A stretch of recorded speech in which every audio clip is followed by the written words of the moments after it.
Hi viewers, math study with Chandan sir চ্যানেলে প্রত্যেকে স্বাগত জানাই। আজকে আমি আবারও একটা নতুন ভিডিও নিয়ে হাজির হলাম। তো আজকে আমরা যে বিষয়ে আলোচনা করব, একাদশ শ্রেণীর সম্ভাবনা তত্ত্ব বা প্রবাবিলিটি থিওরি। আমরা লাস্ট ভিডিওতে তোমাদের এই চ্যাপ্টার থেকে তোমাদের যে এসএনদের বই আছে, সেই এসএনদের বইয়ের আমরা প্রশ্নমালা 4-এর সংক্ষিপ্ত উত্তরধর্মী কোশ্চেন নাম্বার 18 পর্যন্ত সলভ করেছিলাম। তো আজকে আমরা সেখান থেকে কন্টিনিউ করছি, অর্থাৎ কোশ্চেন নাম্বার 19 থেকে সলভ করা হবে। তো তোমাদের কাছে একটাই রিকোয়েস্ট, তোমরা যারা আগের ভিডিওগুলো দেখোনি তারা কিন্তু অবশ্যই দেখে নিতে পারো। আর আজকের ভিডিও তোমাদের পছন্দ হলে তোমরা কিন্তু অবশ্যই লাইক, শেয়ার এবং কমেন্ট করতে পারো, কেমন? তো যাই হোক, শুরু করা যাক কোশ্চেন নাম্বার 19 থেকে। তো প্রশ্নমালা 4 সংক্ষিপ্ত উত্তরধর্মী কোশ্চেন নাম্বার 19 বা 19। কোশ্চেন নাম্বার 19 কি দেওয়া আছে দেখো। এখানে বলা হচ্ছে যে 5 জন ছাত্র এ, বি, সি ও ডি ও ই উদ্দেশ্যহীনভাবে একটি বেঞ্চিতে আসন গ্রহণ করে। এ ও বি এই দুজন ছাত্র পাশাপাশি না থাকার সম্ভাবনা আমাদের নির্ণয় করতে হবে। এখানে মোট 5 জন বসছে, তার মধ্যে বলা আছে যে এ ও বি এরা কিন্তু কখনোই পাশাপাশি থাকবে না, তার সম্ভাবনা এখানে আমাদের নির্ণয় করতে হবে। তো এখানে আমাদের কোশ্চেন ওয়াইজ আমাদের যে সমসম্ভব পরীক্ষার কথা বলা হয়েছে, সেই সমসম্ভব পরীক্ষার ক্ষেত্রে আমরা বলতে পারি যে 5 জন ছাত্র এ, বি, সি, ডি, ই উদ্দেশ্যহীনভাবে একটি বেঞ্চিতে আসন গ্রহণ করার সমসম্ভব পরীক্ষা, এটা হবে কেমন? আচ্ছা, এখন এই সমসম্ভব পরীক্ষার আমরা নমুনা দেশ এস ধরে নিচ্ছি। তো যদি নমুনা দেশ এখানে এস হয়, তাহলে এই নমুনা দেশে কতগুলো নমুনা বিন্দু থাকবে আমাদের প্রথমে নির্ণয় করতে হবে, তাই তো? নমুনা দেশ প্রথমে আমাদের আইডেন্টিফাই করতে হয় এবং তার সাথে আমাদের নমুনা বিন্দু, এখানে আমাদের নমুনা বিন্দু আমাদের নির্ণয় করতে হবে কতগুলো নমুনা বিন্দু আছে, তাই তো? তো তাহলে যদি নমুনা দেশ এস হয়, তাহলে আমরা বলতে পারি অতএব নমুনা বিন্দু সংখ্যা হবে n of S equal to, নমুনা বিন্দু সংখ্যা N of S equal to আমরা কি বলতে পারি সেক্ষেত্রে? তো এখানে কিন্তু আমাদের কি বলা আছে যে একটা বেঞ্চে 5টা আমাদের আসন রয়েছে, কেমন? 5টা আসন রয়েছে এখানে, 1 2 3 4 5, 5 জন বসবে। ওকে, তো এক্ষেত্রে আমাদের প্রথম বেঞ্চে আমাদের যদি এ এ ছাত্র যদি বসে, তো প্রথম ক্ষেত্রে আমাদের এ ছাত্র এই বেঞ্চের 5টা আসনে কত প্রকারে বসতে পারে? প্রথম ছাত্র 5 প্রকারে বসতে পারে, কারণ প্রথমে যদি বলা হয়, প্রথমে আমি এ ছাত্রকে পাঠিয়েছি, সেই 5টা চেয়ারের মধ্যে যে কোনো একটা চেয়ারে বসে পড়তে পারে, অর্থাৎ প্রথম জন 5 প্রকারে বসতে পারে, কেমন? একই রকমভাবে দ্বিতীয় জন অর্থাৎ বি ছাত্র, সে কত প্রকারে বসতে পারবে? সে যখন যাবে, সে গিয়ে দেখবে এ অলরেডি কোনো না কোনো একটা চেয়ারে বসে পড়েছে, বেঞ্চের মধ্যে কোনো একটা আসনে বসে পড়েছে। তাহলে সেক্ষেত্রে আমাদের বি কিন্তু সেই একটা জায়গা, মানে এ যে জায়গায় বসে আছে সেই জায়গাটা কিন্তু বসতে পারবে না, অর্থাৎ বি এর জন্য কিন্তু সেখানে 4টে আসন ফাঁকা থাকছে। তাহলে আমরা বলতে পারি বি ওই বেঞ্চের মধ্যে 4 প্রকারে বসতে পারবে। একই রকমভাবে যদি আমরা সি ছাত্রকে পাঠাই পরবর্তী সময়ে, সেক্ষেত্রে আমরা গিয়ে সি ছাত্র গিয়ে দেখবে যে এ এবং বি ছাত্র অলরেডি 2টো আসনে তাদের স্থান দখল করে রয়েছে, তাহলে সি ছাত্রের জন্য কিন্তু আরও 3টে স্থান পড়ে থাকছে। এখন সি ছাত্র ওই 3টে স্থান কত প্রকারে ফিল আপ করতে পারে বা কত প্রকারে বসতে পারে, সেই আসন গ্রহণ করতে পারে 3 প্রকারে। একই রকমভাবে ডি পারবে 2 প্রকারে এবং ই পারবে 1 প্রকারে, অর্থাৎ এখানে কিন্তু আমরা 5 × 4 × 3 × 2 × 1, অর্থাৎ এটাকে আমরা 5 ফ্যাক্টোরিয়াল বলে থাকি।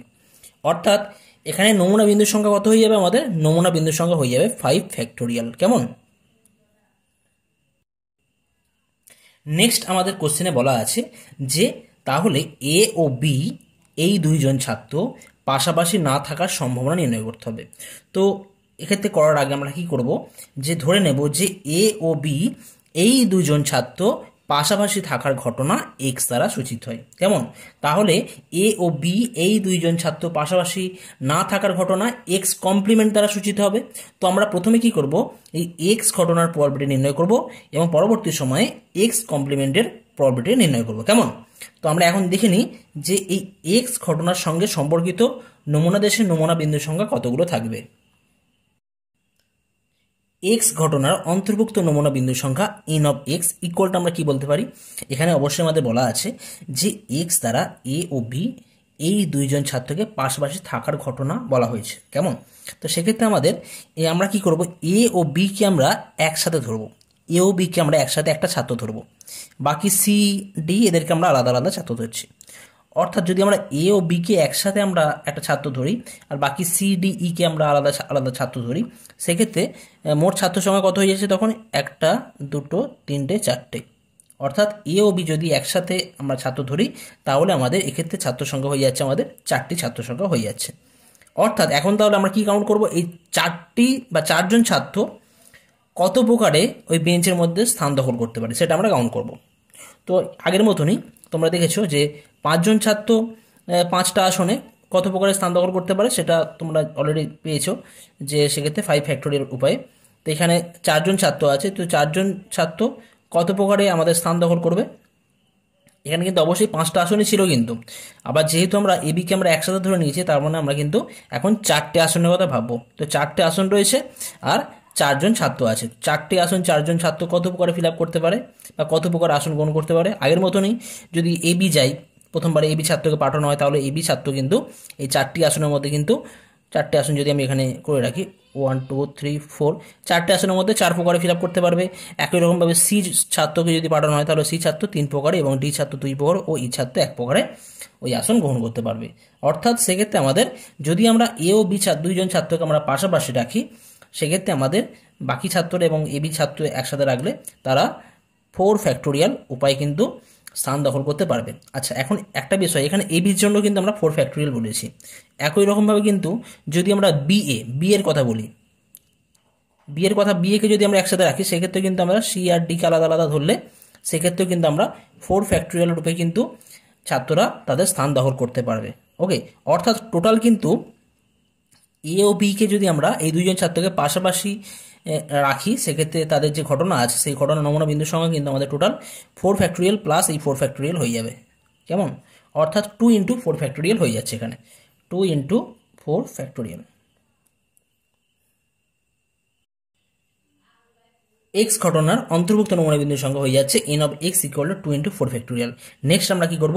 প্রবাবিলিটি অফ এক্স, অর্থাৎ এ ও বি এই দুজন ছাত্র পাশাপাশি থাকার সম্ভাবনা কত হবে? প্রবাবিলিটি অফ এক্স, অতএব probability of x equal to আমরা বলতে পারি n of x divide by n of S, আমাদের অ্যাকচুয়াল যে নমুনা দেশ ছিল সেইটা, ইকুয়াল টু কত হয়ে যাচ্ছে? 2 into 4 factorial divide by 5 factorial. 4 ফ্যাক্টোরিয়ালকে 5 ফ্যাক্টোরিয়াল দিয়ে ভাগ করলে আমরা 5 পাবো, অর্থাৎ আমাদের অ্যান্সার 2/5 হচ্ছে এখানে কিন্তু। অর্থাৎ এ ও বি দুইজন ছাত্র পাশাপাশি থাকার সম্ভাবনা হয়ে যাচ্ছে 2/5। অতএব এ ও বি দুইজন ছাত্র পাশাপাশি না থাকার সম্ভাবনা হবে, এক্ষেত্রে কত হবে? Probability of x complement. কেমন? কারণ এক্স ছিল এ ও বি একসাথে থাকার ঘটনা, তাহলে এক্স কমপ্লিমেন্ট হবে এ ও বি এই দুইজন ছাত্র পাশাপাশি না থাকার ঘটনা। ওকে, তাহলে probability of x complement equal to কী বলতে পারি? Equal to 1 minus probability of x. আমাদের কমপ্লিমেন্টের আমাদের যে রুলস আছে সেই রুলস থেকে আমরা বলতে পারি ইকুয়াল টু হয়ে যাচ্ছে 1 মাইনাস প্রবাবিলিটি অফ এক্স আমরা জানি 2/5, তাহলে এটা হয়ে যাচ্ছে আমাদের 3/5। অর্থাৎ এ ও বি এই দুইজন ছাত্র পাশাপাশি না থাকার সম্ভাবনা হবে 3/5। নেক্সট আসছি কোশ্চেন নাম্বার 20। কোশ্চেন নাম্বার 20 কি দেওয়া আছে দেখো, 5টি ইংরেজি ও 3টি গণিতের পুস্তক যথেচ্ছভাবে একটি বুক শেলফে রাখা হয়। তো গণিতের পুস্তক 3টি পরপর থাকার সম্ভাবনা এখানে আমাদের নির্ণয় করতে হবে। কি বলা আছে? 5টি ইংরেজি ও 3টি গণিতের পুস্তক, অর্থাৎ মোট 8টি পুস্তক যথেচ্ছভাবে র্যান্ডমলি আর কি একটি বুক শেলফে রাখা হচ্ছে। আর কি বলা আছে না, গণিতের পুস্তক 3টি পরপর থাকার সম্ভাবনা কত, মানে গণিতের পুস্তকগুলো পরপর 3জনে একসাথে থাকবে আর কি, এরকম ব্যাপার। আগের মতনই এখানে যেমন 2জন এ ও বি একসাথে ছিল, এখানে আমাদের গণিতের 3টে পুস্তক পরপর একসাথে থাকবে, সেক্ষেত্রে আমাদের সম্ভাবনা নির্ণয় করতে হবে তার। তো কোশ্চেন ওয়াইজ আমরা প্রথমে আমাদের সমসম্য পরীক্ষার বিষয়টা ভালো করে বোঝার চেষ্টা করব। প্রথমে ধরে নিচ্ছি আমরা 5টি ইংরেজি ও 3টি গণিতের পুস্তক যথেচ্ছভাবে একটি বুক শেলফে রাখা সমসম্ভব পরীক্ষার নমুনাদেশ আমরা এস ধরে নিচ্ছি। তো এখন এই পরীক্ষার অর্থাৎ 5টি ইংরেজি ও 3টি গণিতের পুস্তক একটি বুক শেলফে রাখা হচ্ছে। মোট কতগুলো বই রাখা হচ্ছে? এখানে কিন্তু 8টা বই রাখা হচ্ছে। কেমন? অর্থাৎ 8টি পুস্তক এখানে আমরা বুক শেলফে রাখছি। তো সেক্ষেত্রে আমাদের নমুনা দেশ যদি এস হয়, সেই নমুনা দেশে নমুনা বিন্দুর সংখ্যা কত হয়ে যাবে সেটা আমরা নির্ণয় করব। তো মোট কতগুলো বই রাখা হচ্ছে? এখানে 8টা বই রাখা হচ্ছে, র্যান্ডমলি বলা আছে না, যথেচ্ছভাবে রাখা হচ্ছে। তো 8টা বই আমরা বুক শেলফে আমরা কত প্রকারে রাখতে পারি? 8টা পুস্তক আমরা বুক শেলফে কিন্তু 8 ফ্যাক্টোরিয়াল আকারে রাখতে পারি। কারণ 8টা যদি পরপর 8টা স্থান থাকে বা 8টা আসন থাকে, সেক্ষেত্রে আমরা 8 ফ্যাক্টোরিয়াল আকারে আমরা রাখতে পারবো। অতএব আমরা কি বলতে পারি, নমুনা দেশে নমুনা বিন্দু সংখ্যা n of s equal to 8 factorial. কেন 8 ফ্যাক্টোরিয়াল বললাম, এখানে মোট কতগুলো বই আছে, 8টি বই আছে, 5টি ইংরেজি বই ও 3টি গণিতের বই। কেমন? নেক্সট আমাদের কোশ্চেনে বলা আছে যে গণিতের পুস্তক 3টি পরপর থাকার সম্ভাবনা নির্ণয় করতে হবে। তো সেই হিসেবে আমরা ধরি এ দ্বারা গণিতের পুস্তক 3টি পরপর থাকার ঘটনা সূচিতই আমরা ধরে নিচ্ছি। এখন আমরা এই ঘটনার অন্তর্ভুক্ত নমুনা বিন্দু সংখ্যা নির্ণয় করব। তো কি বলা আছে, এ দ্বারা গণিতের পুস্তক 3টি পরপর থাকার ঘটনা সূচিত হয়। কেমন? তো সেক্ষেত্রে আমরা কি বলতে পারি, অতএব এই ঘটনার অন্তর্ভুক্ত নমুনা বিন্দু সংখ্যা হবে n of a equal to, কি বললাম, এ ঘটনার অন্তর্ভুক্ত নমুনা বিন্দু সংখ্যা হবে n of a equal to, আমরা কিভাবে নির্ণয় করব। আচ্ছা, এখানে 3টে ম্যাথসের বই আছে আর বাকি আমাদের ইংরেজি বই আছে, ইংলিশের বই। তো সেক্ষেত্রে আমরা কি করব, মোট তো 8টা প্লেস রয়েছে, 1 2 3 4 5 6 7 8, 1 2 3 4 5 6 7 8, 8টা প্লেস রয়েছে। তো এর মধ্যে ম্যাথামেটিক্সের 3টে বই আছে, M1 M2 M3, আর ইংলিশের বই আছে 5টা বই আছে, E1 E2 E3 E4 আর E5 আছে। কেমন? তো এখানে যেহেতু বলা আছে যে এ দ্বারা গণিতের পুস্তক 3টি পরপর থাকার ঘটনা, তাহলে আমরা কি করব, এই গণিতের 3টে পুস্তককে আমরা একসাথে একটা গণিতের বই ধরব।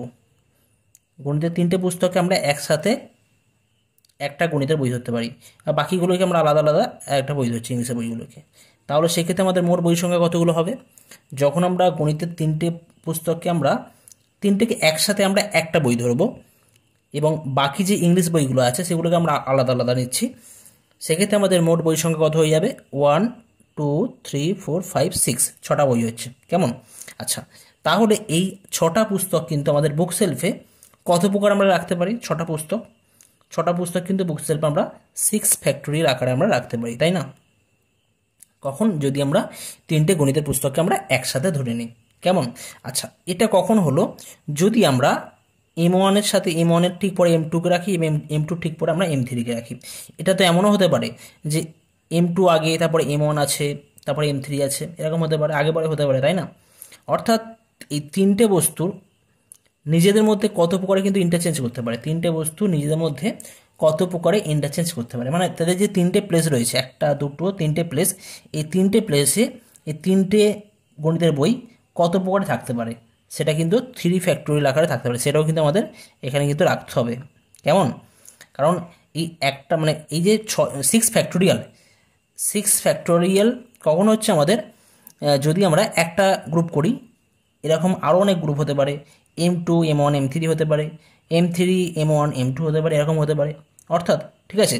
তো সেক্ষেত্রে আমাদের মোট কিন্তু আমাদের এখানে নমুনা বিন্দু সংখ্যা হয়ে যাবে 6 ফ্যাক্টোরিয়াল ইন্টু 3 ফ্যাক্টোরিয়াল। অর্থাৎ গণিতের পুস্তক 3টে আমরা যদি একসাথে রাখি, সেক্ষেত্রে আমাদের মোট হচ্ছে আমাদের 6 ফ্যাক্টোরিয়াল, আর এই 3টে গণিতের বই পরস্পরের মধ্যে কিন্তু 3 ফ্যাক্টোরিয়ালভাবে নিজেদের মধ্যে ইন্টারচেঞ্জ করতে পারে। অর্থাৎ আমরা বলতে পারি এই ঘটনার অন্তর্ভুক্ত নমুনা বিন্দু সংখ্যা হয়ে যাবে 6 ফ্যাক্টোরিয়াল ইন্টু 3 ফ্যাক্টোরিয়াল। সুতরাং গণিতের পুস্তক 3টি পরপর থাকার সম্ভাবনা হয়ে যাবে equal to probability of A equal to n of A divide by n of S. এখানে n অফ এ আমরা কত পেয়েছি, 6 ফ্যাক্টোরিয়াল ইন্টু 3 ফ্যাক্টোরিয়াল, আর n অফ এস আমরা আগে পেয়েছি 8 ফ্যাক্টোরিয়াল। এখান থেকে যদি আমরা কাটাকুটি করি, তো 6 ফ্যাক্টোরিয়ালকে 8 ফ্যাক্টোরিয়াল যদি আমরা ক্যান্সেল করি, তাহলে আমরা পাবো 7 ইন্টু 8 পাবো। কেমন? আর 3 ফ্যাক্টোরিয়াল মানে কত হয়, 6 হয়, আর নিচে 7 ইন্টু 8। তাহলে এটা যদি আমরা 2 দিয়ে কাটি, 2 3, আর এটা 2 4, তাহলে হয়ে যাচ্ছে আমাদের 3/28। অর্থাৎ গণিতের পুস্তক 3টি পরপর থাকার সম্ভাবনা হয়ে যাচ্ছে 3/28। এটা কিন্তু আমাদের কমপ্লিট অ্যান্সার। নেক্সট আসছি কোশ্চেন নাম্বার 21। কোশ্চেন নাম্বার 21 কি দেওয়া আছে দেখো, 4 জন মহিলা ও 7 জন পুরুষের মধ্যে থেকে 6 জনের একটি কার্যনির্বাহক কমিটি গঠন করা হয়। কতজন ছিল মোট? 11 জন। 4 + 7 11 জন। তো 11 জনকে আমরা কিন্তু এখানে 6 জনকে সিলেক্ট করছি। এই 6 জনকে নিয়ে কিন্তু আমাদের কার্যনির্বাহক কমিটি গঠন করা হচ্ছে। তো বলা হচ্ছে যে কমিটিতে ঠিক 2 জন মহিলা সদস্য থাকার সম্ভাবনা কত হবে নির্ণয় করতে হবে, এবং কমপক্ষে 2 জন মহিলা সদস্য থাকার সম্ভাবনা কত হবে সেটাও কিন্তু আমাদের নির্ণয় করতে হবে। তো কোশ্চেন ওয়াইজ আমরা এখানেও কিন্তু আমরা সমসম্ভব পরীক্ষার বিষয়টা ভালো করে বুঝে নেব। কি বলা হচ্ছে, 4 জন মহিলা ও 7 জন পুরুষের মধ্যে থেকে 6 জনের একটি কার্যনির্বাহক কমিটি গঠন করার সমসম্ভব পরীক্ষার নমুনা দেশ এস হলে আমরা প্রথমে কি ধরে নেব, এই নমুনা দেশে কতগুলো নমুনা বিন্দু আছে। তো এখানে কি বলা হচ্ছে, 4 জন মহিলা ও 7 জন পুরুষের মধ্য থেকে কিন্তু আমাদের 6 জনের একটি কার্যনির্বাহক কমিটি গঠন করা হচ্ছে। অর্থাৎ 11 জন থেকে কিন্তু আমাদের 11 জন ব্যক্তি থেকে, মহিলা ও পুরুষ থেকে আমাদের 6 জনকে সিলেক্ট করা হচ্ছে। তো 11 জন থেকে আমাদের 6 জনকে, 11 জন থেকে আমরা 6 জনকে কত প্রকার আমরা সিলেক্ট করতে পারি সেটাই কিন্তু হয়ে যাবে আমাদের নমুনা দেশের নমুনা বিন্দু সংখ্যা। কেমন? অর্থাৎ 11টি বস্তু থেকে আমরা 6টি বস্তু আমরা কত প্রকারে সিলেক্ট করতে পারি বা নিতে পারি, গ্রহণ করতে পারি, সেটাই কিন্তু হয়ে যাচ্ছে আমাদের নমুনা দেশে নমুনা বিন্দু সংখ্যা। তো এখানে নমুনা দেশ এস হলে নমুনা দেশে নমুনা বিন্দু সংখ্যা হবে, নমুনা দেশে নমুনা বিন্দু সংখ্যা হবে n of S equal to কত বলবো আমরা, এখানে মোট 11টি বস্তু থেকে 6টি বস্তু আমরা কত প্রকারে সিলেক্ট করতে পারি। এখানে কিন্তু কম্বিনেশন সমবায় আমরা ইউজ করবো, এখানে আমরা সমবায় ইউজ করব, ঠিক আছে। তো যাই হোক, তাহলে হচ্ছে 11C6, 11টি বস্তু থেকে আমরা 6টি বস্তু আমরা 11C6 প্রকারে নিতে পারি। এখানে আমরা কিন্তু সমবায় ইউজ করছি। নেক্সট আমাদের কোশ্চেনে বলা ছিল যে 6 জনের একটি কার্যনির্বাহক কমিটি গঠন করা হয়েছে, সেই কমিটিতে ঠিক 2 জন মহিলা সদস্য থাকার সম্ভাবনা নির্ণয় করতে হবে। তো সেই হিসেবে আমরা একটা ঘটনা আমরা ধরে নিচ্ছি, ধরি এ দ্বারা 6 জনের কমিটির ঠিক 2 জন মহিলা সদস্য থাকার ঘটনা সূচিত হয়। 6 জনের মধ্যে ঠিক 2 জন মহিলা, ঠিক 2 জন থাকবে, ঠিক আছে, ঠিক 2 জন, 2 জনের বেশিও নয়, 2 জনের কমও নয়। তো সেক্ষেত্রে এই ঘটনার অন্তর্ভুক্ত নমুনা বিন্দুর সংখ্যা আমরা কত বলতে পারি, n of A equal two, আচ্ছা এখানে মোট কতজনের ব্যাপার, কজন আছে, 6 জন আছে, কমিটির মোট 6 জনের কথা বলা হচ্ছে। 6 জনের মধ্যে 2 জন মহিলা সদস্য হবে, 6 জনের মধ্যে মহিলা সদস্য হবে 2 জন।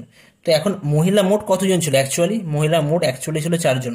তো 4 জন থেকে এখানে আমাদের 2 জনকে দরকার, পার্টিকুলার মানে ঠিক 2 জনকে দরকার। তো এই 4 জন মহিলা থেকে আমরা 2 জন মহিলাকে আমরা কত প্রকার নিতে পারি, আমাদের 6 জনের মধ্যে 2 জনকে দরকার, 2 জন মহিলা দরকার। তো অ্যাকচুয়াল মহিলা কতজন ছিল, 4 জন, তাই তো। তো এই 4 জন থেকে আমরা 2 জন মহিলা কত প্রকার নিতে পারি, সেটা আমরা কম্বিনেশন বা সমবায় ইউজ করব। 4C2 প্রকার আমরা কিন্তু 4 জন মহিলা থেকে আমরা 2 জন মহিলা সিলেক্ট করতে পারি। ওকে, আচ্ছা বাকি যে পোর্শনটা আছে, তার মানে 6 জনের মধ্যে থেকে কিন্তু আমরা 2 জন মহিলা সিলেক্ট করে ফেললাম। এখনও কতজন দরকার, এখনও কিন্তু আমাদের আরও 4 জন দরকার, কারণ কমিটিতে মোট মেম্বার কত, 6 জন। তার মানে 2 জনকে সিলেক্ট করা হয়ে গেছে, বাকি 4 জন আছে। বাকি 4 জন কোথা থেকে আসবে, বাকি 4 জন কিন্তু এই 7 জন পুরুষের মধ্যে থেকে আসবে, বাকি 4 জন কিন্তু আমাদের এই 7 জন পুরুষের মধ্যে থেকে আসবে। তো 7 জন পুরুষ থেকে আমরা 4 জন পুরুষকে কত প্রকারে সিলেক্ট করতে পারি, 7 জন পুরুষের মধ্যে থেকে আমরা 4 জন পুরুষকে কত প্রকারে সিলেক্ট করতে পারি, সেটা হয় আমাদের 7C4 প্রকারে। অর্থাৎ এ দ্বারা 6 জনের কমিটির ঠিক 2 জন মহিলা সদস্য থাকার ঘটনা সূচিত হলে এই ঘটনার অন্তর্ভুক্ত নমুনা বিন্দুর সংখ্যা হয়ে যাচ্ছে 4C2 ইন্টু 7C4। কেমন? তাহলে আমরা বলতে পারি অতএব ওই কমিটিতে ঠিক 2 জন মহিলা সদস্য থাকার সম্ভাবনা হবে, কমিটিতে ঠিক 2 জন মহিলা সদস্য থাকার সম্ভাবনা probability of A equal to number of নমুনা বিন্দু এ ঘটনার মধ্যে থাকা n of A divide by n of S. তো এন অফ এ আমরা জাস্ট পেয়েছি 4C2 into 7C4 divide by n of S কত আছে 11C6। তো এটা তোমরা জাস্ট ক্যালকুলেশন করবে নিজেরা। তো যদি আমরা এটার ক্যালকুলেশন করি, কত আছে 4C2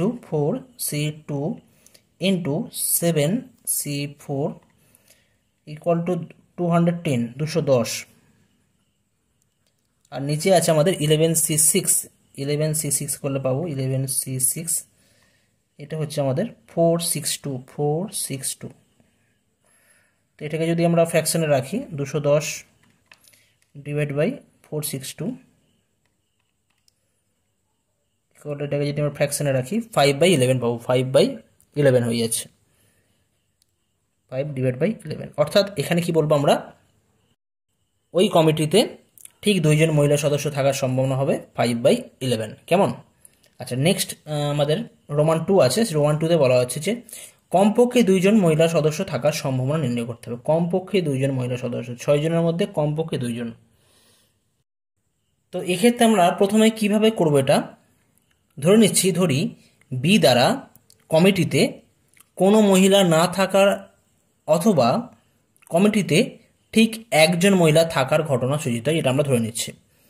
যদি এই বি ঘটনার কমপ্লিমেন্ট বা পূরক ঘটনা আমরা নির্ণয় করি, সেটা কি দাঁড়াবে, সেই ক্ষেত্রে বি কমপ্লিমেন্টের মধ্যে যে ঘটনা হবে তার মধ্যে কিন্তু বলা হবে যে সেই কমিটিতে আমাদের মহিলার সংখ্যা 2 জন বা তার চেয়ে বেশি 2 জন থাকতে পারে, বি কমপ্লিমেন্ট এই ঘটনা।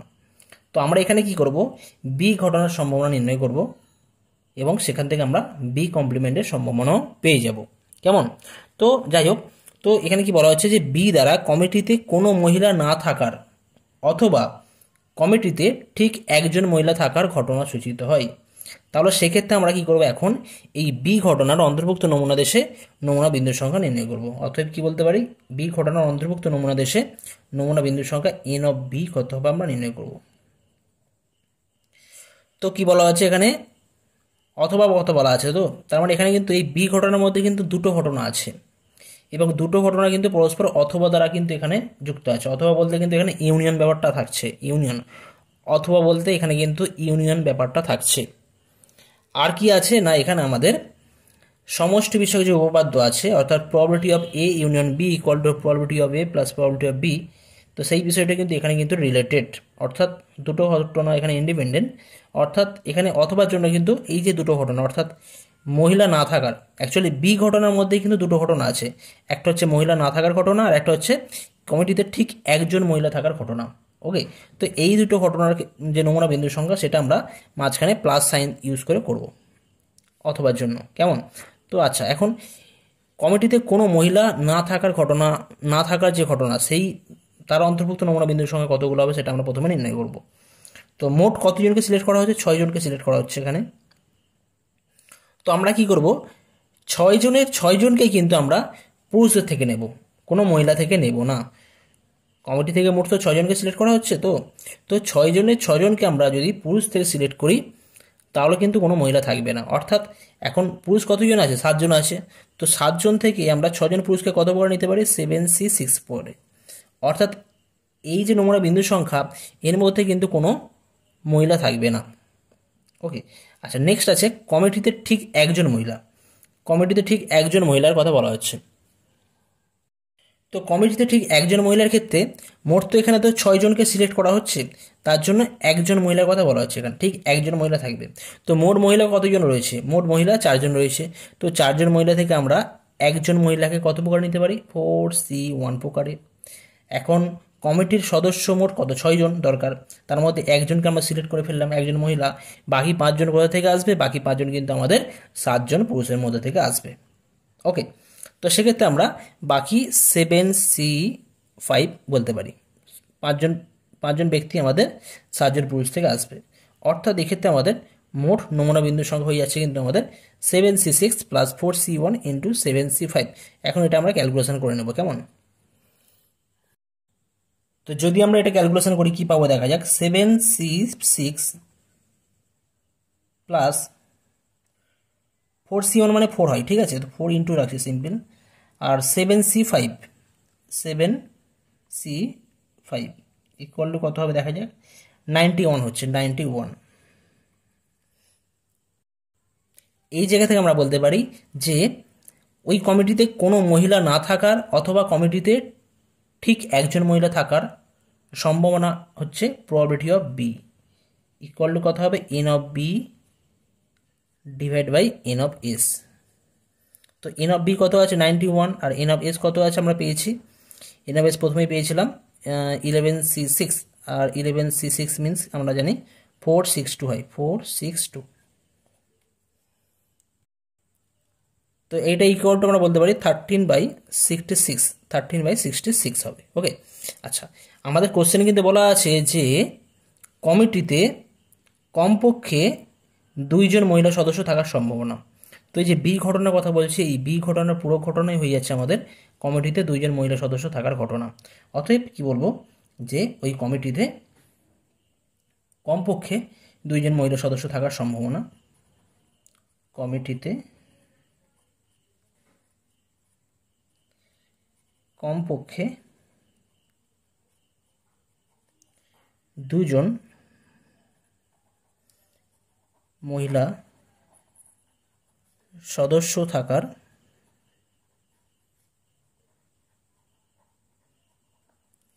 সম্ভাবনা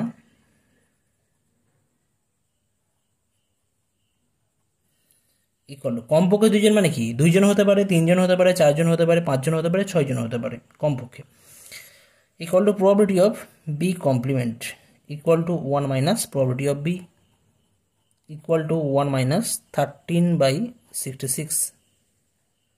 এটা করলে কত পাওয়া যায়, 66 মাইনাস 13 করলে 53 পাবো আমরা, এটা 53/66। তাহলে আমাদের এখানে অ্যান্সার হয়ে যাচ্ছে 13, ঠিক আছে 53/66। তাহলে এখানে অ্যান্সার হয়ে যাচ্ছে আমাদের কমিটিতে কমপক্ষে 2 জন মহিলা সদস্য থাকার সম্ভাবনা হয়ে যাচ্ছে 53/66।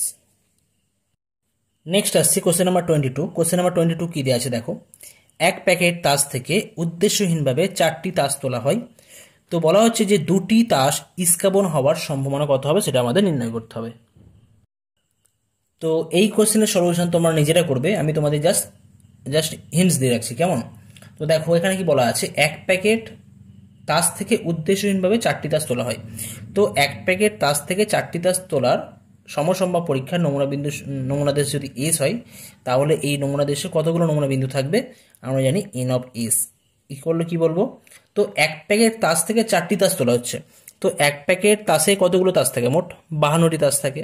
তো 52টা তাস থেকে আমাদের 4টে তাস তোলা হবে, অর্থাৎ 52টি বস্তু থেকে আমরা 4টি বস্তু আমরা সিলেক্ট করব। এখানে কিন্তু আমরা সমবায় ইউজ করব, অর্থাৎ 52টি বস্তু থেকে আমরা 4টি বস্তু কত প্রকারে সিলেক্ট করতে পারি, 52C4 প্রকারে। ওকে, নেক্সট কোশ্চেনে বলা হচ্ছে যে 2টি তাস ইস্কাবন হওয়ার সম্ভাবনা নির্ণয় করতে হবে। 2টি তাস, তো তোমরা ধরে নেবে যে এ দ্বারা 2টি তাস ইস্কাবন হওয়ার ঘটনা সূচিত হয়।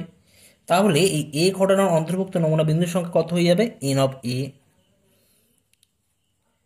মোট কতগুলো তাস তোলা হয়েছে, 4টি তাস, তার মধ্যে 2টি তাস কোথা থেকে, 2টি তাস বলছে ইস্কাবন, আর বাকি 2টো তাস আদার্স। মোট 4টে তাস তোলা হয়েছে, তার মধ্যে বলা হচ্ছে এখানে 2টো তাস হবে ইস্কাবন আর 2টো তাস হবে আদার্স যে কোনো হতে পারে, আমাদের স্প্রেড যেটা আছে, হরিতন আছে, চিরিতন আছে, রৈতন আছে, সেগুলো হতে পারে। তো তাহলে এই ঘটনার অন্তর্ভুক্ত নমুনা বিন্দুর সংখ্যা আমাদের নির্ণয় করতে হবে। আচ্ছা, এখানে মোট কতগুলো তাস সিলেক্ট করা হয়েছে, 4টি তাস। ওকে, তো 2টো যদি ইস্কাবন হয় 4টের মধ্যে, তো এই 2টো ইস্কাবন কোথা থেকে আসবে, তো ইস্কাবন তাস কতগুলো আছে অ্যাকচুয়ালি আমাদের তাসের প্যাকেটে, আমরা জানি একটা তাসের প্যাকেটে ইস্কাবনের তাসের আছে আমাদের 13টি আছে, রৈতন, চিরিতন আর আমাদের যেটা হরতন যেটা আছে সেটা আমাদের 13টা করে আছে। তো যেহেতু ইস্কাবন 13টা আছে, তাহলে 13টা ইস্কাবনের কার্ড থেকে আমরা 2টো ইস্কাবনের কার্ড আমরা কত প্রকারে সিলেক্ট করতে পারি, সেটা আমরা করতে পারি 13C2 প্রকারে। একইভাবে তো মোট তো 4টি তাস সিলেক্ট করা হচ্ছে, তার মধ্যে 2টো তাস যদি ইস্কাবন আমরা সিলেক্ট করে নিই, বাকি যে 2টো তাস আমরা সিলেক্ট করব সেটা কিন্তু বাকি 39, 52 থেকে 13 বাদ দিলে বাকি এটা এই 13 থেকে এই দুটো ইস্কাবন সিলেক্ট হবে, আর বাকি 39 থেকে বাকি 2টো তাস সিলেক্ট হচ্ছে, অর্থাৎ বাকি 39C2 থেকে কিন্তু আমরা বাকি 2টো তাস সিলেক্ট করব। বাকি 39টা কার্ড থেকে আমরা 2টো কার্ড সিলেক্ট করব, অর্থাৎ এন অফ এস পেয়ে গেলাম। নেক্সট তোমরা প্রবাবিলিটি অফ এবার করবে equal to n of A divide by n of S করলে কিন্তু তোমরা অ্যান্সার পেয়ে যাবে, কেমন। তো এটা তোমাদের জন্য আমি হোমওয়ার্ক রাখলাম, তোমরা নিজেরা এটা করবে। নেক্সট আসছি কোশ্চেন নাম্বার 23। কোশ্চেন নাম্বার 23 কি দেওয়া আছে দেখো, এখানে বলা আছে যে একটি থলির মধ্যে 10টি 1 টাকার নোট, 7টি আধুলি ও 4টি সিকি আছে। 10টি 1 টাকার মোট আছে, 10টি আছে, আধুলি আছে 7টি আছে, আর সিকি আছে 4টি, অর্থাৎ মোট কতগুলো এখানে মুদ্রা আছে। এখানে নোট বলতে আমরা মুদ্রা কথাই ভাববো, কেমন, এখানে আমরা নোট বলতে একটা কয়েন বা মুদ্রা কথাই ভাববো, এখানে কিন্তু মুদ্রা ধরে আমরা কাজগুলো করব। তো মোট কতগুলো মুদ্রা আছে, 10টি, 7টি, 17টি, 4 21টি মুদ্রা আছে। আচ্ছা, থলির মধ্যে থেকে উদ্দেশ্যহীনভাবে নেওয়া 3টি মুদ্রার মধ্যে, তো আমরা এই 21টা মুদ্রা থেকে আমরা 3টে মুদ্রা সিলেক্ট করছি। অর্থাৎ তাহলে কিন্তু আমরা যদি এখানে নমুনা দেশ এস ধরে নিই, তাহলে এই নমুনা দেশের কতগুলো নমুনা বিন্দু থাকবে? 21C3। নমুনা দেশের নমুনা বিন্দু সংখ্যা হবে 21C3। N of S equal to 21। ওকে, একটা পার্ট আমাদের হয়ে গেল। নেক্সট কি বলা আছে আমাদের, এখন কোশ্চেন করা আছে যে একটি 1 টাকার নোট হওয়ার সম্ভাবনা নির্ণয় করতে হবে। একটি 1 টাকার নোট, 3টি 1 টাকার নোট এবং প্রত্যেক প্রকারের মুদ্রা একটি করে তোলার সম্ভাবনা নির্ণয় করতে হবে। এটাও আমি তোমাদের হিন্টস দিয়ে রাখছি, তোমরা নিজেরা করবে। কেমন? দেখো এটা। তো প্রথমে তোমরা ধরে নেবে যে একটি থলির মধ্যে 10টি 1 টাকার নোট ও 7টি আধুলি ও 4টি সিকি থাকলে এবং থলি থেকে যদি আমরা উদ্দেশ্যহীনভাবে 3টে মুদ্রা নিই, সেই 3টে মুদ্রা নেবার সমসম্ভব পরীক্ষার নমুনা দেশ যদি এস হয়, তাহলে এই নমুনা দেশের নমুনা বিন্দু সংখ্যা এন অফ এস কত হবে? আমি একটু আগে বললাম এখানে মোট কতগুলো নমুনা আমাদের সিকি বা মুদ্রা আছে, বা টোটাল আমাদের মুদ্রা আছে, নোট, আধুলি প্লাস সিকি, অর্থাৎ এদেরকে যদি আমরা প্রত্যেকটাকে যদি মুদ্রা বলি, অর্থাৎ মোট মুদ্রা আছে 10 + 7 + 4, অর্থাৎ 21টি মুদ্রা আছে। তার মধ্যে কতগুলো মুদ্রা আমাদের সিলেক্ট করা হচ্ছে? থলি থেকে আমরা উদ্দেশ্যহীনভাবে নিচ্ছি 3টে মুদ্রা, তাহলে বলবো এটা আমাদের নমুনা দেশ নমুনা বিন্দু সংখ্যা হয়ে যাবে 21C3। ওকে, নেক্সট বলা আছে যে একটি 1 টাকার নোট হওয়ার সম্ভাবনা কত? 3টের মধ্যে একটি 1 টাকার নোট। আচ্ছা, এটা হচ্ছে 1 টাকার নোট, এটা হচ্ছে আমাদের আধুলি, আর এটা হচ্ছে আমাদের সিকি, 4টি আছে। কেমন? আচ্ছা, তো আমরা ধরে নিচ্ছি এ দ্বারা একটি 1 টাকার নোট হওয়ার সম্ভাবনা সূচিত হয়। অর্থাৎ 3টি যে মুদ্রা আমরা সিলেক্ট করছি, তুলছি, তার মধ্যে একটি 1 টাকার নোট হওয়ার ঘটনা সূচিত হয়। সেক্ষেত্রে আমাদের এই ঘটনার অন্তর্গত নমুনা বিন্দুর সংখ্যা হয়ে যাবে n of A equal to, আমরা কি বলবো এখানে মোট কতগুলো আমরা মুদ্রা সিলেক্ট করছি? 3টে বিন্দু সিলেক্ট করছি। তার মধ্যে আমাদের বলা হচ্ছে যে একটা বিন্দু আমাদের কি হবে না 1 টাকা নোট থেকে আসবে। 1 টাকা নোট মানে এই 10 থেকে আসবে, 1 টাকা নোট হবে। আর বাকি যে দুটো নোট আছে, দুটো মুদ্রা তুলবো, সেগুলো কিন্তু এই 7 আর 4 এই দুটো জায়গা থেকে আসবে, এই দুটো জায়গা থেকে আসবে। কেমন? তো এখন এই একটি 1 টাকার মুদ্রা আমরা কত প্রকারে সিলেক্ট করতে পারি? মোট কতগুলো মুদ্রা আছে? 1 টাকার মুদ্রা আছে আমাদের 10টি আছে। 1 টাকার নোট বলি, 1 টাকার মুদ্রা বলি, একই ব্যাপার। কেমন? তো এই 10টি 1 টাকার মুদ্রা থেকে আমরা একটা মুদ্রা কত প্রকারে তুলতে পারি? সেটা আমরা 10C1 প্রকারে তুলতে পারি, তাই না? বাকি কিন্তু আমাদের আরও দুটো মুদ্রা তুলতে হবে, সেই বাকি যে দুটো মুদ্রা সেটা আমরা এই বাকি আমাদের আধুলি আর সিকি এই জায়গা থেকে তুলব। তো আধুলি আর সিকি মিলিয়ে মোট 11টা আছে, তাহলে 11C2 হবে। অর্থাৎ তাহলে আমরা বলতে পারি প্রবাবিলিটি অফ এ হয়ে যাবে 10C1 × 11C2 / 21C3। এটা তোমরা নিজেরা করবে। কেমন? তো এই ক্ষেত্রে তোমরা ক্যালকুলেশন করলে তোমরা অ্যান্সার পাবে। এখানে প্রবাবিলিটি অফ এ হয়ে যাবে এখানে আমাদের 55/133। কেমন? আচ্ছা, নেক্সট যে পার্ট বলা আছে সেখানে আমাদের বলা আছে যে 3টি 1 টাকার মুদ্রা হওয়ার সম্ভাবনা করতে হবে। 3টি, অর্থাৎ 3টে মুদ্রাই কিন্তু 1 টাকার মুদ্রা হবে। এখানে কিন্তু আধুলি আর সিকি কিন্তু হবে না। অর্থাৎ বি দ্বারা যদি আমরা 3টি মুদ্রাই 1 টাকার মুদ্রা হওয়ার ঘটনা সূচিত হয়, তাহলে বি ঘটনার অন্তর্ভুক্ত নমুনা বিন্দুর সংখ্যা হয়ে যাবে n of B equal to, আমরা কত বলবো? এন অফ বি এর মধ্যে হয়ে যাবে কিন্তু আমাদের এখানে কিন্তু কোনো আধুলি বা সিকি থাকবে না। তো মোট কতগুলো মুদ্রা আমরা সিলেক্ট করছি? 3টে মুদ্রা। তো 3টে মুদ্রা এখন আমরা 3টে মুদ্রাই কিন্তু 1 টাকার মুদ্রা হবে। 3টে মুদ্রাই 1 টাকার মুদ্রা হবে। তো 1 টাকার মুদ্রা মোট কতগুলো আছে? 10টি আছে। তো 10টা থেকে আমরা 3টি মুদ্রা আমরা কত পরে সিলেক্ট করতে পারি? 10C3 প্রকারে। তাহলে প্রবাবিলিটি অফ বি কত হয়ে যাবে? এখানে আমাদের প্রবাবিলিটি অফ বি হয়ে যাচ্ছে n of B divide by n of S, অর্থাৎ 10C3 ডিভাইড বাই আমাদের হয়ে যাচ্ছে এটা আমাদের 21C3। এক্ষেত্রে তোমরা ক্যালকুলেশন করলে তোমরা অ্যান্সার পেয়ে যাবে। জাস্ট এটা ক্যালকুলেশন করলে তোমরা অ্যান্সার পাবে 12/133। ওকে, আচ্ছা, নেক্সট পার্ট যেটা দেওয়া রয়েছে, আরও একটা পার্ট বলা আছে এখানে যে প্রত্যেক প্রকারের মুদ্রা একটি করে আসবে। অর্থাৎ যে 3টি মুদ্রা পাবো, 3টে মুদ্রা যে সিলেক্ট করা হচ্ছে তার মধ্যে একটা 1 টাকা নোট হবে, একটা আধুলি হবে এবং একটা সিকি হবে। তার সম্ভাবনা আমাদের নির্ণয় করতে হবে। তো সি দ্বারা ধরে নেবে, সি দ্বারা প্রত্যেক প্রকারের মুদ্রা একটি করে তোলার ঘটনা সূচিত হয়। তাহলে সি ঘটনার অন্তর্ভুক্ত নমুনা বিন্দুর সংখ্যা এন অফ সি হয়ে যাবে কত? এন অফ সি বলতে পারি আমরা। তো একটা 1 টাকার মুদ্রা, 10টা থেকে 10টা 1 টাকার মুদ্রা থেকে আমরা একটা 1 টাকার মুদ্রা কত প্রকারে সিলেক্ট করতে পারি? 10C1 প্রকারে। 7টা আধুরি থেকে একটা আধুরি আমরা কত প্রকারে সিলেক্ট করতে পারি? 7C1 প্রকারে। আর 4টি সিকি থেকে আমরা একটা সিকি কত প্রকারে সিলেক্ট করতে পারি? 4C1 প্রকারে। অর্থাৎ 10 × 7 × 4 হয়ে যাচ্ছে, এখানে আমাদের কিন্তু 10 × 7 × 4 হয়ে যাচ্ছে। তাহলে এখান থেকে তোমরা প্রবাবিলিটি অফ সি তোমরা নিজেরা নির্ণয় করবে। কেমন? তা আশা করছি তোমাদের এটা তোমরা নিজেরা করতে পারবে। এটা তোমাদের জন্য আমি হোমওয়ার্ক রাখলাম।